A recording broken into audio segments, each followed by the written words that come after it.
Hello everyone, welcome to the channel. My name is Amy and I am pregnant. In today's video, I decided I'd go over my experience during my first trimester of pregnancy.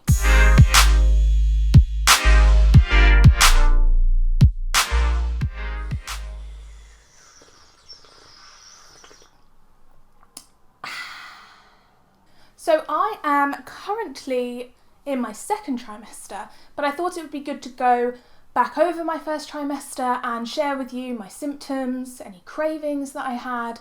Obviously, everyone's experience is so different, and this is just my experience. I do have some chronic illnesses that influence the way that my pregnancy will go, but I think I'll cover those in another video. Really, the symptoms I'm going to talk about are kind of the general ones that people probably get. Before we get started, don't forget to hit that subscribe button and click the bell so that you never miss a future video. It's a great way to support the channel. Let's get started. So probably the first thing I experienced was before I even found out I was pregnant. I knew I wanted to be pregnant, I was hoping I would be pregnant, and I started to get breast pain. So I know that some women get that at certain times of the month anyway, but it wasn't really a symptom that I often get, so I thought maybe I'm pregnant. And so I took a pregnancy test, I took an early test, and it was about 3 days before I was supposed to take one, and I wasn't expecting it to be positive at all because I'd had some months of negative tests beforehand and I was taking it early,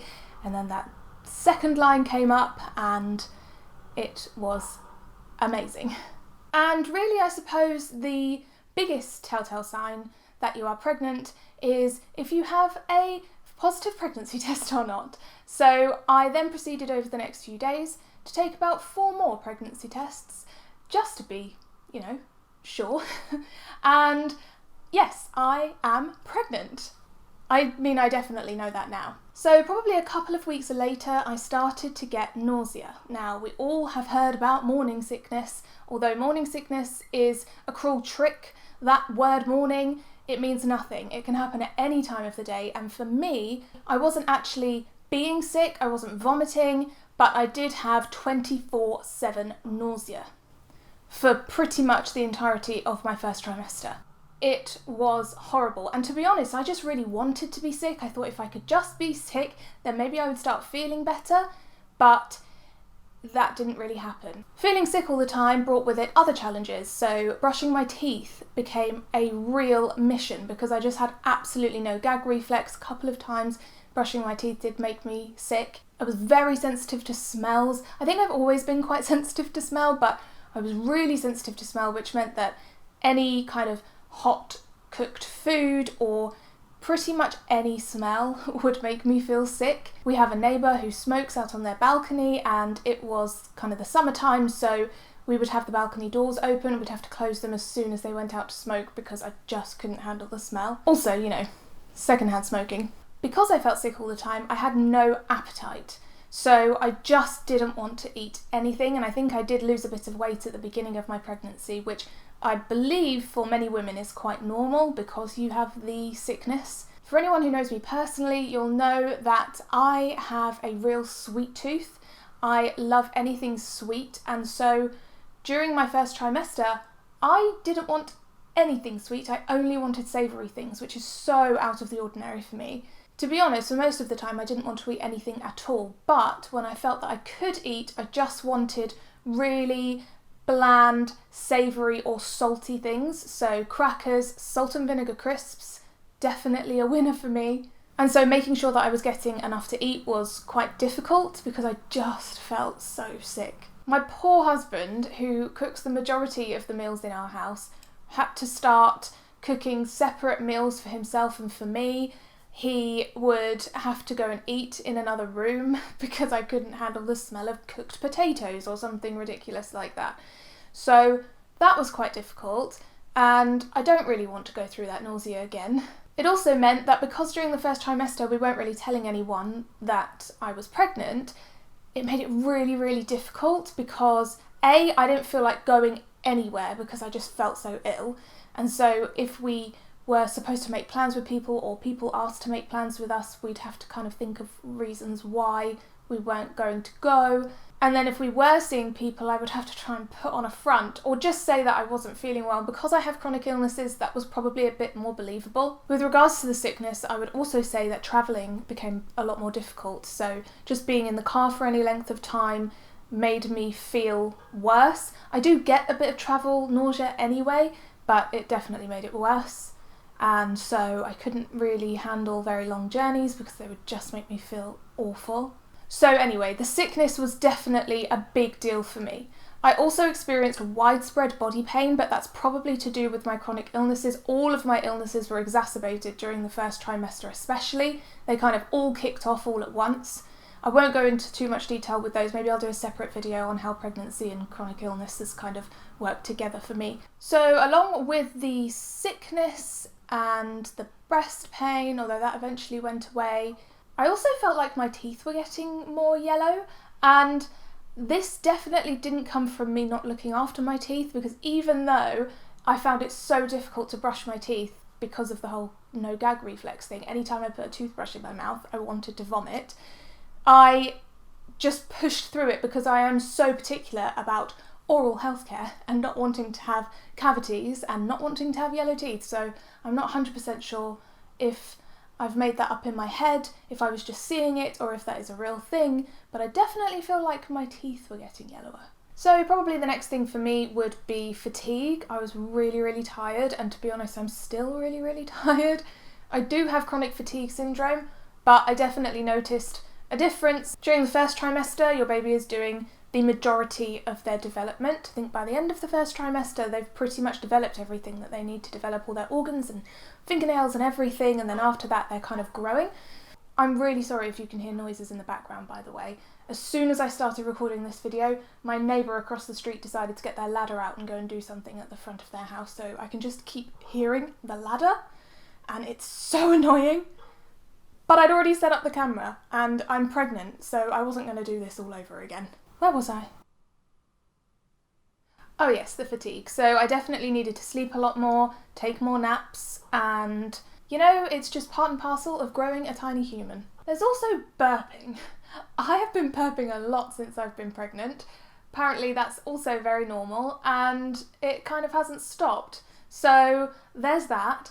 Also, there is acid reflux or heartburn, and I have definitely had the acid reflux, but not that badly. Mostly I've just been able to sit up, have a drink, and it kind of goes away, maybe take a bit of antacids. But certainly in the first trimester it wasn't a major issue for me. Along with the fatigue also came a bit of insomnia and nightmares. So apparently during pregnancy you end up having more vivid dreams.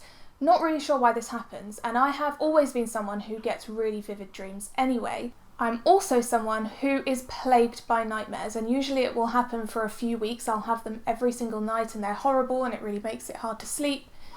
And so that started during my first trimester. Probably towards the end of my first trimester, I started having a lot of nightmares. As well as all of the physical symptoms, I also was struggling with anxiety. Now, I do struggle with anxiety anyway, but I was definitely finding it harder. I was worried constantly about the baby, that something was going to go wrong. Was I going to do something wrong? And I was finding it really difficult to get really excited about being pregnant. Not because I didn't want to have a baby, and I want to really stress here that having a baby and being pregnant were two separate things for me, because obviously I'm so excited and was so excited about having a baby, but I was finding the pregnancy really difficult physically. And so I was then struggling with my mood. I felt very low. I was constantly worried, and so that was really getting in the way of me being able to feel excited and happy. I really wanted to get to that very first scan, and once I did and found out everything with the baby was fine,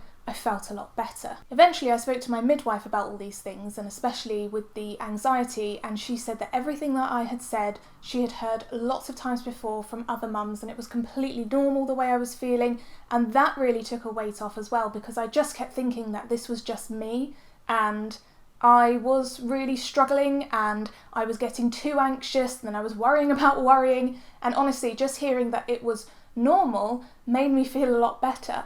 The other thing during my first trimester was bowel movements. Now, I won't go into too much detail, but what I will say is that usually for pregnant women, constipation is the problem. Usually. Eventually that all settled down as well, but that was really horrible. That made me feel so poorly as well. So to be honest, during my first trimester, I just felt awful most of the time, and I struggled to kind of get on. My own illnesses were playing up as well, but I did it. And, you know, I think if I hadn't been plagued with the nausea 24/7, it would have been a lot easier to handle. But when you are feeling so poorly physically, it's very hard to feel well mentally. So in terms of cravings, I didn't really have any weird ones. Like, I didn't want to eat pickles and ice cream or anything like that. But definitely the salt and vinegar crisps were things that I needed to be in the house all the time. And then I went through a bit of a phase where I wanted tandoori salmon tikka all the time. I wanted it for breakfast, for lunch and for dinner. And of course you can't just keep ordering food from the Indian takeaway because that gets expensive and it's not good for you. So my husband started making it for me at home, and we would have it multiple times a week for probably a whole month, I would say. It's still on our menu each week, just not as frequently. Aside from that, I don't think I've really had any weird cravings. The only thing is that because I was finding it so hard to eat, the moment I felt like there was something I could eat, I needed it then and there. And if we didn't have it in the house, that was devastating. My lovely husband would run out to get things that I wanted, and I would really worry that by the time he got back I wouldn't want it anymore because it was really fleeting, whatever I decided I wanted. 5 minutes later, I wouldn't want it anymore. Also, if I felt like I could eat, I needed to eat that instant, because all of a sudden I would feel ready to eat, and because I hadn't eaten very much that day, I would be so hungry. But I am sorry to report that I have not had any strange cravings. If you've had any strange cravings in your pregnancy, or if your partner did in their pregnancy, let me know in the comments, because I really want to find out if this is a common thing or not. So I think that's probably everything to do with symptoms and cravings and things like that. I will, of course, do a second trimester update when I'm towards the end of the second trimester, which will be in a few weeks. So if you have any questions for that, leave them in the comments and I will go through them when I do that video. If you have had a baby or your partner's had a baby and you experienced the same things as I did, or experienced completely different things to what I did in terms of symptoms and cravings, let me know in the comments, because I love to hear what other people are going through. It's crazy how pregnancy can be so different woman to woman. I really hope this video has helped a little bit. Either it's informed you, entertained you, or at least maybe put some people's mind at ease if you're feeling a certain way. Hopefully I've been able to help you realise that you're not alone. I am so grateful to my body that I'm able to do this. I'm able to be pregnant, I'm able to have a baby, but it doesn't mean that it's easy for everyone. If you want to support this channel, all you need to do is give this video a like, and please do leave a comment as well. My next video will be all about testing whether or not I'm going to be a decent parent, so look out for that one. Thank you so much for watching, and I will see you in the next video.